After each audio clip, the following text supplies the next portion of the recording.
This is a story called The Golden Bird by the Brothers Grimm.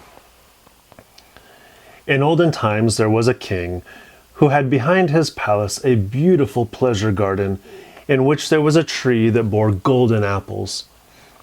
When the apples were getting ripe, they were counted, but on the very next morning, one was missing. This was told to the king, and he ordered that a watch should be kept every night beneath the tree. The king had 3 sons, the eldest of whom he sent, as soon as night came on, into the garden. But when midnight came, he could not keep himself from sleeping, and next morning again, an apple was gone. The following night, the second son had to keep watch, but it fared no better with him. As soon as 12 o'clock had struck, he fell asleep, and in the morning the apple was gone.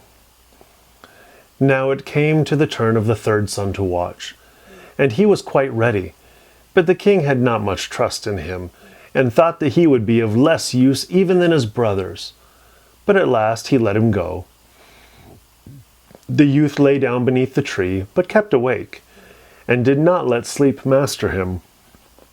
When it struck 12, something rustled through the air, and in the moonlight he saw a bird coming whose feathers were all shining with gold. The bird alighted on the tree, and had just plucked off an apple when the youth shot an arrow at him. The bird flew off, but the arrow had struck his plumage, and one of his golden feathers fell down. The youth picked it up, and the next morning took it to the king, and told him what he had seen in the night. The king called his council together, and everyone declared that a feather like this was worth more than the whole kingdom. "If the feather is so precious," declared the king, "one alone will not do for me. I must and will have the whole bird." The eldest son set out, and trusting to his cleverness, thought that he could easily find the golden bird. When he had gone some distance, he saw a fox sitting at the edge of a wood. So he cocked his gun and took aim at him. The fox cried, "Do not shoot me, and in return I will give you some good counsel. You are on the way to the golden bird, and this evening you will come to a village in which stand 2 inns opposite to one another. One of them is lighted up brightly, and all goes on merrily within. But do not go into it. Go rather into the other, even though it looks like a bad one." "How can such a silly beast give wise advice?" thought the king's son, and he pulled the trigger. But he missed the fox, who stretched out his tail and ran quickly into the wood. So he pursued his way, and by evening came to the village where the 2 inns were. In one they were singing and dancing. The other had a poor, miserable look. "I should be a fool indeed," he thought, "if I were to go into the shabby tavern and pass by a perfectly good one." So he went into the cheerful one, lived there in riot and revel, and forgot the bird and his father and all good counsels. When many months had passed, and the eldest son did not come back home, the second set out, wishing to find the golden bird. The fox met him as he had met the eldest, and gave him the good advice of which he took no heed. He came to the 2 inns, and his brother was standing at the window of the one from which came the music, and called out to him. He could not resist, but went inside and lived only for pleasure. Again some time passed, and then the king's youngest son wanted to set off and try his luck. But his father would not allow it. "It is of no use," said he. "He will find the golden bird still less than his brothers, and if a mishap were to befall him, he knows not how to help himself. He's not too bright at the best." But at the last, as he had no peace, he let him go. Again the fox was sitting outside the wood, and begged for his life, and offered his good advice. The youth was good-natured, and said, "Be easy, little fox, I will do you no harm." "You shall not repent it," answered the fox, and that you may get on more quickly, get up behind on my tail." And scarcely had he seated himself when the fox began to run, and away he went over stock and stone till his hair whistled in the wind. When they came to the village, the youth got off. He followed the good advice, and without looking round turned into the little inn, where he spent the night quietly. The next morning, as soon as he got into the open country, there sat the fox already, and said, "I will tell you further what you have to do. Go on quite straight, and at last you will come to a castle, in front of which a whole regiment of soldiers is lying. But do not trouble yourself about them, for they will all be asleep and snoring. Go through the midst of them, straight into the castle, and go through all the rooms, till at last you will come to a chamber where a golden bird hangs in a wooden cage. Close by, there stands an empty gold cage for show.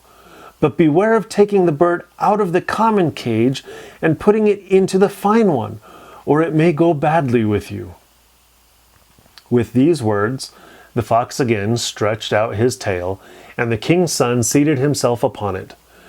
And away he went over stock and stone till his hair whistled in the wind.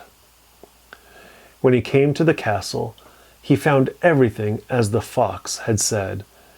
The king's son went into the chamber where the golden bird was shut up in a wooden cage, whilst a golden one stood hard by.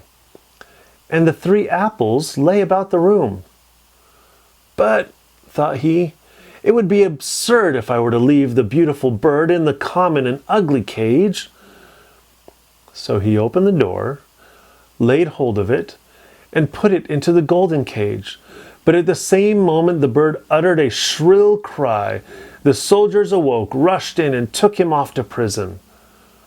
The next morning he was taken before a court of justice, and as he confessed everything, was sentenced to death. The king, however, said that he would grant him his life on one condition, namely, if he brought him the golden horse which ran faster than the wind. And in that case he should receive, over and above, as a reward, the golden bird. The king's son sent off, but he sighed and was sorrowful, for how was he to find the golden horse? But all at once he saw his old friend, the fox, sitting on the road. "Look you," said the fox, "this has happened because you did not give heed to me. However, be of good courage. I will give you my help, and tell you how to get to the golden horse. You must go straight on, and you will come to a castle, where in the stable stands the horse. The grooms will be lying in front of the stable, but they will be asleep and snoring, and you can quietly lead out the golden horse. But of one thing you must take heed. Put on him the common saddle of wood and leather, and not the golden one, which hangs close by, else it will go ill with you." Then the fox stretched out his tail. The king's son seated himself upon it, and away he went over stock and stone until his hair whistled in the wind. Everything happened just as the fox had said. The prince came to the stable in which the golden horse was standing, but just as he was going to put the common saddle upon him, he thought, "Such a beautiful beast will be shamed if I do not give him the good saddle which belongs to him by rights." But scarcely had the golden saddle touched the horse than he began to neigh loudly. The grooms awoke, seized the youth, and threw him into prison. The next morning he was sentenced by the court to death. But the king promised to grant him his life and the golden horse as well, if he could bring back the beautiful princess from the golden castle. With a heavy heart the youth set out, yet luckily for him he soon found the trusty fox. "I ought only to leave you to your ill luck," said the fox, "but I pity you, and will help you once more out of your trouble. This road takes you straight to the golden castle. You will reach it by eventide, and at night when everything is quiet, the beautiful princess goes to the bathing house to bathe. When she enters it, run up to her and give her a kiss. Then she will follow you, and you can take her away without you. Only do not allow her to take leave of her parents first, or it will go ill with you." Then the fox stretched out his tail. The king's son seated himself upon it, and away went the fox over stock and stone till his hair whistled in the wind. When he reached the golden castle, it was just as the fox had said. He waited until midnight, when everything lay in deep sleep, and the beautiful princess was going to the bathing house. Then he sprang out and gave her a kiss. She said that she would like to go with him, but she asked him pitifully, and with tears, to allow her first to take leave of her parents.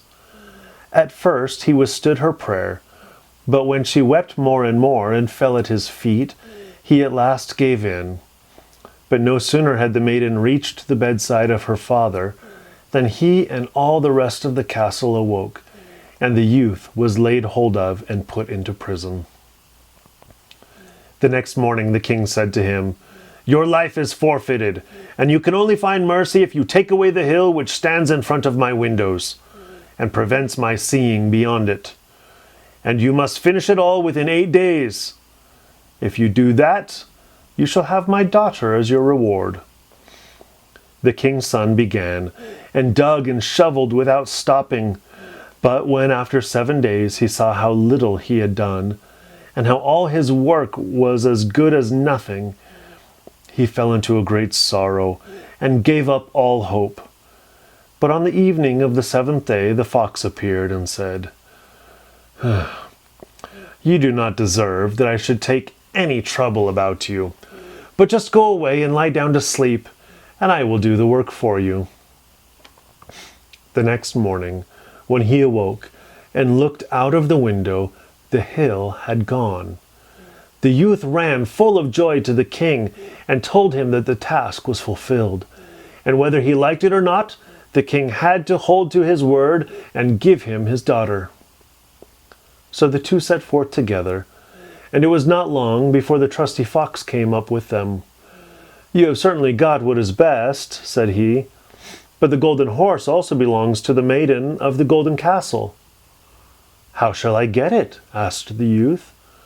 "That I will tell you," answered the fox. "First take the beautiful maiden to the king who sent you to the golden castle. There will be unheard of rejoicing. They will gladly give you the golden horse, and will bring it out to you.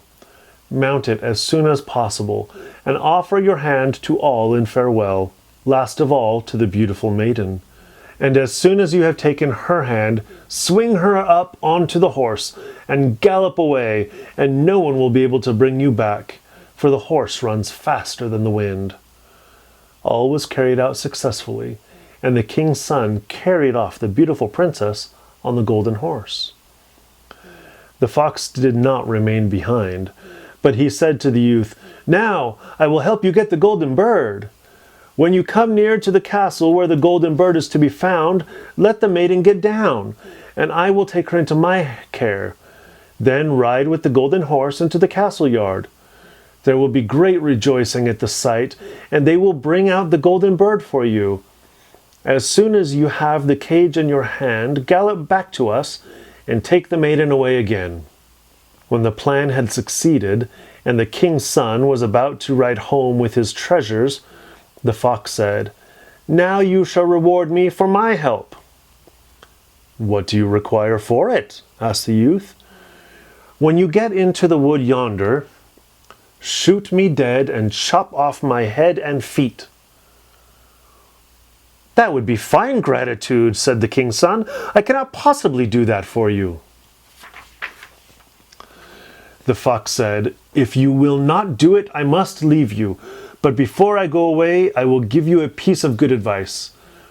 Be careful about 2 things. Buy no gallows flesh, and do not sit at the edge of any well."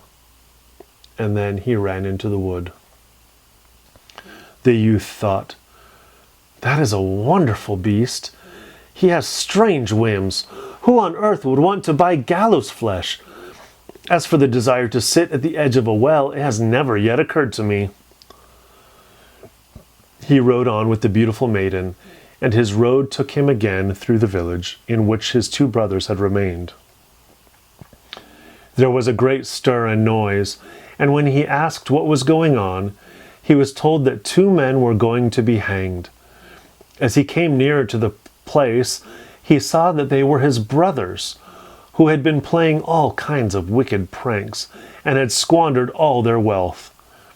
He inquired whether they could not be set free. "If you will pay for them," answered the people. "But why should you waste your money on wicked men and buy them free?" He did not think twice about it, but paid for them. And when they were set free, they all went on their way together. They came to the wood where the fox had first met them. And as it was a hot day, but cool and pleasant within the wood, the two brothers said, "Let us rest a little by the well, and eat and drink." He agreed, and whilst they were talking, he forgot himself, and sat down upon the edge of the well without thinking of any evil. But the two brothers threw him backwards into the well, took the maiden and the horse and the bird, and went home to their father. "Here we bring you not only the golden bird," said they, "we have won the golden horse also, and the maiden from the golden castle." Then was there great joy, but the horse would not eat, the bird would not sing, and the maiden sat and wept. But the youngest brother was not dead. By good fortune the well was dry, and he fell upon soft moss without being hurt. But he could not get out again. Even in this strait the faithful fox did not leave him. It came and leapt down to him, and upbraided him for having forgotten its advice. "But yet I cannot give up," he said. "I will help you up again into daylight." He bade him grasp his tail and keep tight hold of it, and then he pulled him up. "You are not out of all danger yet," said the fox.